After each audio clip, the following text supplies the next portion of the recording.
మనందరికీ తండ్రియు, మన రక్షకుడును, మన ప్రియ ప్రభువగు యేసుక్రీస్తు శుభనామమున మీ అందరికి కూడా ఉదయకాలము ప్రత్యేకమైన వందనాలు తెలియజేసుకుంటున్నానండి. దేవుడు ఈ యొక్క ఆత్మ మరి జలముల మీద అల్లాడుచున్నది అనేది మరి ఆదికాండంలో చూస్తూ ఉంటాం. ఎక్కడని మొట్టమొదట అనమాట. మరి ఎన్నిసార్లు మనం ఈ జల ప్రళయంలాగా మనం అంటే ఒకదాని తర్వాత ఒకటి మాకు 2 రోజుల క్రితము మరి హెర్లిన్ అని ఇక్కడ ఫ్లారిడా అట్లాగనే 3 స్టేట్లు ఎఫెక్ట్ అయినాయి. అంటే ఏంటి అంటున్నారా? నీరు ఉధృతం అండి, వరదలండి. మరి దాంట్లో మరి 3 మిలియన్స్ పీపుల్ అంటే వారికి కరెంటు లేదు, నీరు లేదు. అట్లాగనే మరి అంటే ఇళ్లల్లోనికి నీరు వెళ్ళిపోవటం, అన్నీ కొట్టుకొని పోవటం. మరి తర్వాత మరి చాలామందిని రెస్క్యూ చేసామని, అట్లాగనే మరి ఈవెన్ పెట్స్ అంటే అవి కూడా మరి వాటిల్లో మరి ఎంతో భయము, కొట్టుకొని పోవటము అలా జరిగినాయి అని చెప్పేసి మరి రిపోర్టు అంటే అధికారులు మరి న్యూస్ పెట్టినప్పుడు ఛానల్స్, ఇదిగో ఇంతమంది ఎఫెక్ట్ అయ్యారు, ఇదిగో ఇంతమందిని సేవ్ చేసాం, ఇదిగో ఇంతమందిని మరి బోట్లు కానీ ఏమైనా పంపించి రెస్క్యూ చేసాము, అట్లాగనే మరి సురక్షితమైన ప్రాంతాలకు మరి వారిని మూవ్ చేసాము అని చెప్పేసి రిపోర్ట్లు ఇస్తూ ఉన్నారు. సరే అని చెప్పేసి మనం ఎప్పుడు అంటే నేను కంప్యూటర్ ల్యాప్టాప్ ఉంటే ఓపెన్ చేసి మరి ఈ నీరు అనేది ఏంటి అనేది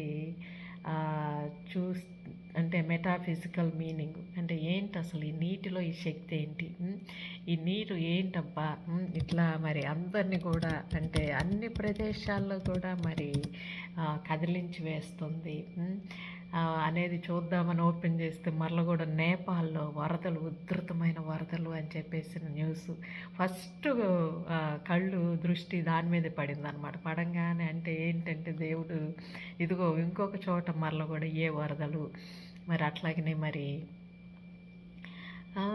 ఒక వారం క్రితము వియత్నాం అని ఇంకో చోటని దానికి నీటికి భేదం లేదా, నీటికి పక్షపాతం లేదా, నీటికి మరి దాంట్లో అంటే ఏంటంటే ఆ తాకిడిలో, ఆ ఉధృతిలో, ఆ శక్తిలో మరి దాంట్లో కృంగుదల అనేది లేదా అని చెప్పేసి ప్రశ్న మరి వస్తుందా లేదా అండి మీకు? ఎందుకంటే మరి నీరును మరి మనము మామూలు నీరు అని అనుకుంటూ ఉంటాం. అంటే ఏంటంటే ఆత్మపరంగా ఆలోచించకపోతే మనలో ఉంది ఆత్మ. ఆ ఆత్మ అల్లాడుచూ ఉంటుంది అనమాట. ఎందుకంటే ఇప్పుడు ఆత్మ సంబంధీకులు మనం అందరం కూడా ఎరిగిన వారము కూడా మరి ఎరగని వారి వలె జస్ట్ ఈ వార్తలు వింటూ అల్పపీడనము ఏర్పడింది అని విన్నామనుకోండి. అంటే అల్పపీడనము అని చూసుకుంటే ఇంగ్లీష్లో ఏముంటుందంటే వీక్నెస్, అంటే వీక్గా ఉండి అది బలమును అంటే స్ట్రెంగ్త్ అవుతుంది అనేది ఆ సర్కిల్ చూపిస్తూ ఉంటారు. బలహీనంగా ఉన్నది అది బలపడుతూ కేంద్రానికి సమీపంగా వస్తూ ఉంది అనేది తుఫాను హెచ్చరికలు మనం వింటూ ఉంటాం.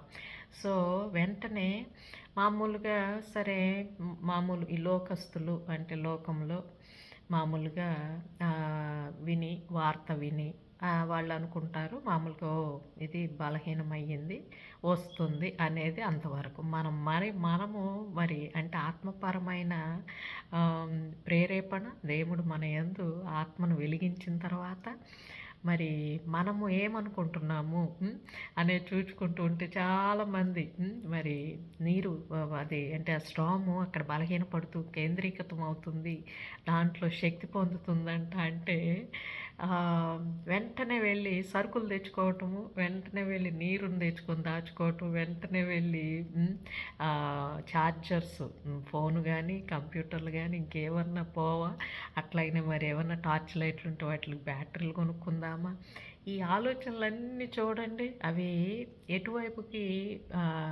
అంటే ఈ ఒక్క స్టామ్ అంటే దాని తుఫాను ప్రభావము, పీడనము అనే దాని మీద ఒక్క ఆలోచన వచ్చి ఎన్ని ఆలోచనలను మళ్ళిస్తుందో చూడండి. మామూలుగా ఉన్న వాళ్ళం ఆ వార్త వినగానే అమ్మో అని చెప్పేసి వెంటనే పరిగెత్తుకొని వెళ్ళిపోయి ఈ రాబోతున్న దానికి సంసిద్ధం అవుదాము అనే దాంట్లోన మరి ఎన్ని ఆలోచనలు వస్తాయి రోజుకి అనేది చూసుకుంటే ఒక మనుషులము 5,000, 6,000 ఆలోచనలు వస్తూ ఉంటాయి. ఏంటంటే ఇన్ని ఆలోచనలలో ఒక్క ఆలోచనే ఇన్ని అంశాలు. బయటికి వెళ్ళాలంటే మరలా కారు, మరలా ఎప్పుడు ఈ టైము, ఎప్పుడు దానికి మరలా కూడా ముందే మనం ప్రిపేర్ అవ్వాలి అని చెప్పేసి ఇంకొక సిస్టర్ వచ్చి నాకు మెసేజ్ పెట్టి నువ్వు కూడా మరి నీ ఫోన్ ఛార్జ్ చేసుకో, మరి అట్లాగనే ఫుడ్ ఉందా లేదా, మరి అట్లాగనే కేర్ తీసుకో. కేరు ప్రేమ అందులోనే చెప్పింది, కానీ ఆలోచన తీసుకొని మరి వెంటనే నేను కూడా పడుకున్న దాన్నో లేకపోతే ఇంకో పని చేస్తున్న దాన్నో మరి ఫోన్ ఛార్జర్ కోసం వెతుక్కొని అందులోంచి తీసుకొని ఆ ఛార్జర్ తీసి అక్కడ పెట్టి చేస్తున్న పనిని ఆపి చూడండి ఎలా అవి ఒకదాని మీద ఒకటి ఇన్ఫ్లుయెన్స్ అంటే దాని ప్రభావం ఉంటుందో చూసారా.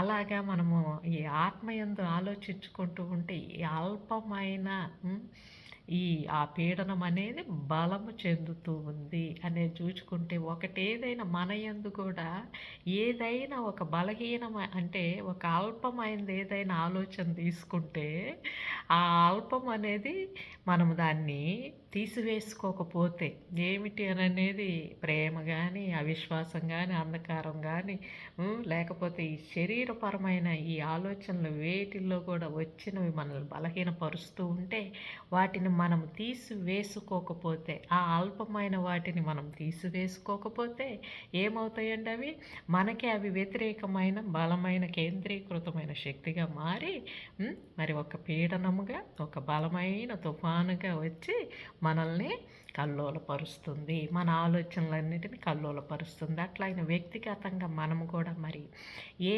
అల్పమైన ఏ ఆలోచనలను మనము మరి వాటిని పోషిస్తున్నాము అంటే వాటికి ఇంకా కూడా సహకరిస్తున్నామో ఒక్కసారి పరీక్షించుకోవాలండి. మరి శరీరపరమైన మన దృష్టి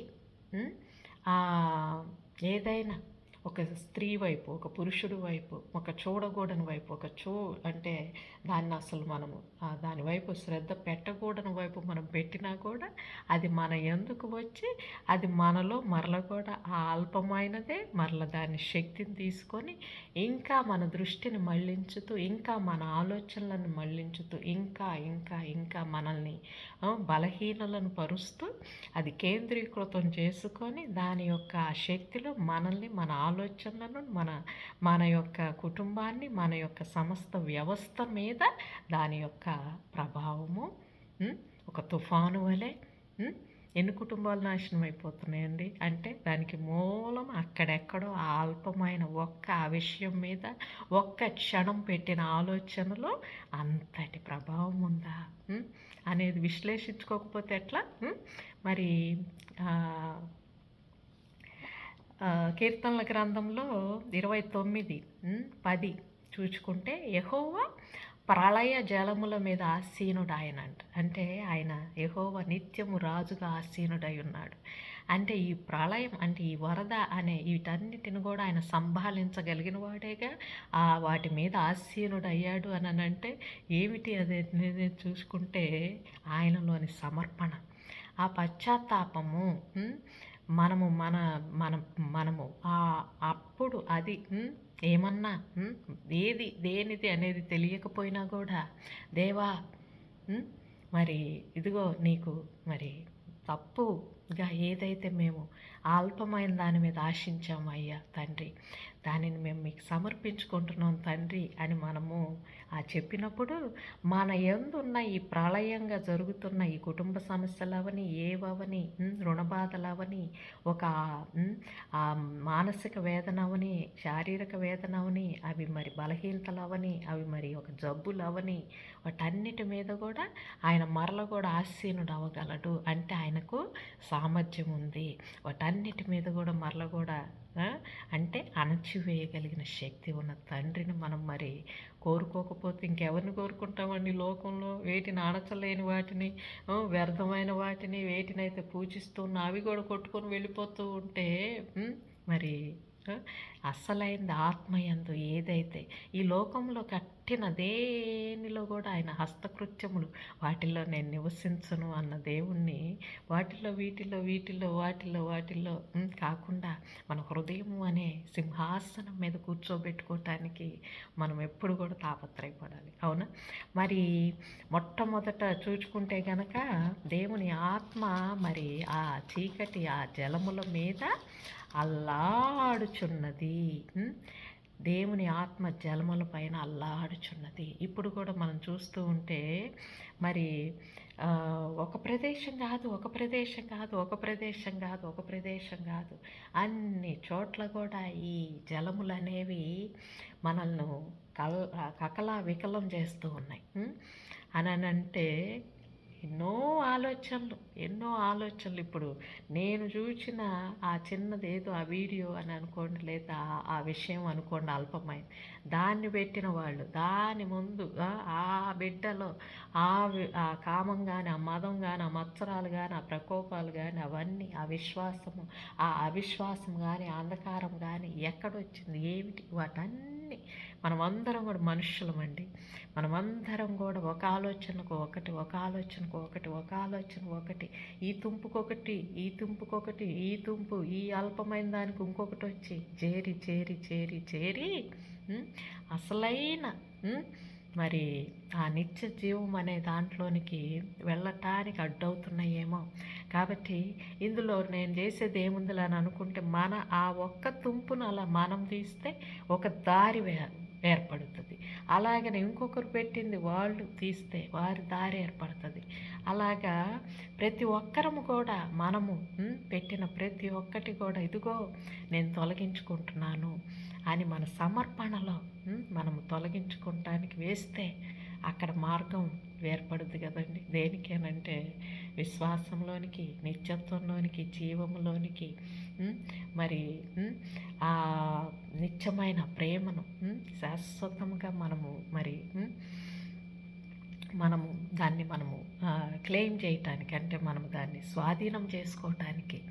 ఎందుకంటే ఈ దేవుని ఆత్మ జలముల పైన అల్లాడుచుండెను. ఇప్పుడు చూస్తూ ఉంటే ఈ దేవుని ఆత్మ ఈ జలముల మీద అల్లాడుచున్నది. దేనికోసం అంటే ఎప్పుడు వీరు నన్ను కోరుకుంటారు, అంటే ప్రేమను ఎప్పుడు కోరుకుంటారు. ఇన్ని విషయముల్లో కూడా ఇంకా అంటే ఈ లోకంలో మనం ఇంకా సర్వైవ్ అవటానికి, అంటే మళ్ళీ కూడా ఎట్లా అందులో మనం బ్రతకగలము, అందులోనే ఎట్లా ఏమి మనకు సహాయపడుద్ది అనేది చూసుకుంటున్నాం. కానీ అసలు శాశ్వతమైన పరిష్కారం చూపించయ్యా, నీ నిత్యత్వము, నీ జీవము మేము కనుక్కునేటానికి నీ ఆత్మ నాయన ప్రభు అల్లాడుచున్నది నాయన ప్రభు. దాన్ని శాంతిపరచడానికి, అంటే మా యందున్న నీ ఆత్మ కూడా అల్లాడుచున్నది జలముల మీద. అంటే జలములు అని అంటే అవి నెగటివిటీ. నీరు చూడండి, ఇప్పుడు మనము నీరు అనేది ఏంటి, దాంట్లో ఏంటి ఆ శక్తి అనేది చూసుకుంటే అందులో మనం పెట్టుబడి పెట్టిన ఈ ఆలోచనలన్నీ, అంటే అర్థం లేనివి, మనము వాటిని తీసుకుంటున్నప్పుడల్లా అవి ఒక శక్తి అన్నమాట. అంటే నీరు అనేది చూడండి, మనం క్లీన్ చేసుకోవటం, శుద్ధిపరచుకోవటానికి ఉపయోగించుకుంటాం. మరి అది ఎంత శక్తి కలిగింది, అది శుద్ధిపడటం అని అంటే మన మురికంతా తీసివేస్తుంది. ఆ నీటిలో ఉన్న మరి ఆ గుణం ఏంటి అనేది చూసుకుంటే అది ఎంతో ప్రెషర్ అన్నమాట, అంటే శక్తి. దాంట్లో మరి దేవుడు ఈ మనల్ని శుద్ధిపరచుకోవటానికి ఇచ్చారు, అట్లాగనే మనకి జీవము కూడా ఇచ్చారు. మన శరీరంలో 75%, అట్లాగనే ఈ లోకములో కూడా. మరి మొట్టమొదట అసలు దేవుడు నీటినే కదా విభాజించారు. ఆయన ఆకాశములుగా మరి ఆ నీటిని ఆ నీటిని విభజించినప్పుడు అవి ఆకాశములు. సరే ఇప్పుడు ఆకాశంలో మనము మేఘముల మీద ఈ విమానములతోటి వెళుతూ ఉంటే ఎందులో వెళ్తున్నాము అనేది ఆలోచించుకుంటున్నామా? నీటి మీదే. కాబట్టి మరి యెహోవా ప్రళయ జలముల మీద ఆసీనుడాయెను అనంటే ఆయన మనల్ని ఆ నీటి మీద నడవటానికి కూడా ఆ, మరి ఆయన మనకు మార్గాన్ని ఇచ్చారనమాట. కాబట్టి మరి ఎన్నో జలములు మరి ఆ తుఫాను చెలరేగినప్పుడు మరి ఈ అనుచరులందరూ కూడా గగ్గోలు పడి ఏంటయ్యా ఏంటయ్యా అని అడిగితే మరి వాటిని సద్దుమణిచి మరి ఆ జలములను అంతటి ఉధృతమైన తుఫాను జలములు ఏంటబ్బా ఈయన నెమ్మది కలుగునుగా కంటే ఆగిపోయినాయా అని చెప్పేసి వాళ్ళందరూ కూడా ఇలా చూశారంట. చూసి మరి ఆశ్చర్యచకితులయ్యారంట. అట్లాగనే మరి మనం ఏమిటి ఈ జలములనన్నిటిని కూడా సద్దుమణగలిగేది? అది సంపూర్ణమైన విధేయత క్రీస్తునందు.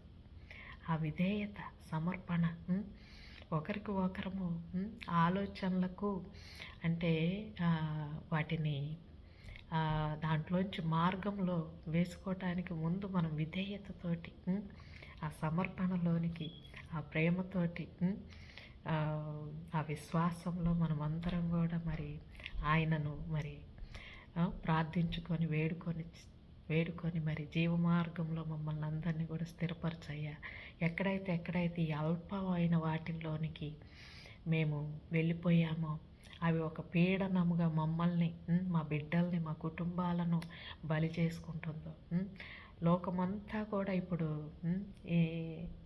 ఆ జలములు అనే వాటిల్లో అల్లాడుతూ మరి అట్లాగనే మరి దేవుని ఆత్మ కూడా మీరెందుకని నన్ను వెతకట్లేదని ఏమన్నా అల్లాడుచు ఉందేమో అని మనల్ని మనం ప్రశ్నించుకొని మరి దేవుని యొక్క ఆత్మను మరి మనం కోరుకోవాలి. అంటే లోపల దేవా హృదయంలో పశ్చాత్తాపం దయచేయి నాయన. మరి నా పార్టు లేదు, నేను అసలు శుద్ధుడిని అని అనుకోవటానికి లేకుండా ఈ ఆలోచనలన్నిటిలో కూడా అందరం కూడా నాయన ప్రభు ఉన్నాము. కాబట్టి మరి అన్నిటిలో కూడా మాకు సమాధానం దయచేయి నాయన. నిత్య జీవమైన నీ జీవము, పునరుత్థాన శక్తి అనే ఆలోచన మాకు దయచేయి. అది దయచేస్తే మేమందరం కూడా దానిలోంచి బయటకు వచ్చేస్తాం తండ్రి అని చెప్పేసి మరి ప్రభువుని కోరుకొనొచ్చు. మరి ప్రతి ఒక్కరం కూడా అల్పమైన ఆ చిన్న విషయాల్లో పడిపోకుండా మళ్ళీ కూడా ప్రభు శక్తిని కోరుకుందామని మరి వాటన్నిటిలోంచి కూడా మనందరికీ కూడా ఒక మార్గము మోషే కనుక చూపించారు.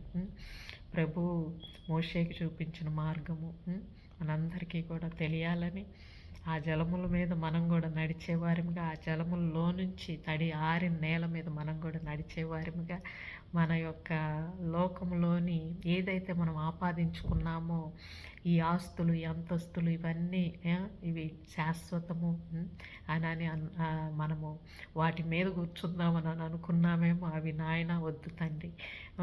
మా మనస్సుల మీద, మా సింహాసనం, ఆ హృదయ సింహాసనం మీద నువ్వు కూర్చో నాయన.